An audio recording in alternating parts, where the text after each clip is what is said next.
যেতে চাইছিলেন সন্দেশখালী। সায়েন্স সিটির কাছে গ্রেপ্তার আইএসএফ বিধায়ক নওশাদ সিদ্দিকী।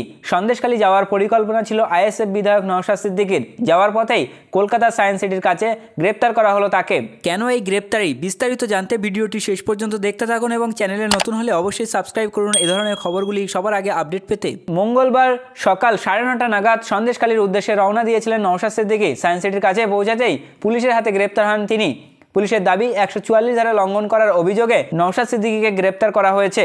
পুলিশের সঙ্গে সেই মুহূর্তেই বর্ষায় জড়িয়ে পড়েছিলেন আইএসএফ বিধায়ক। নওশাদের পাল্টা দাবি, তিনি কোথাও জোর করে প্রবেশ করার চেষ্টা করেননি, এমনকি পুলিশের ব্যারিকেডও ভাঙেননি তিনি। তাহলে কি কারণে তাকে গ্রেপ্তার করা হলো, সেই প্রশ্নই পুলিশকে করেছিলেন নওশাদ সিদ্দিকী।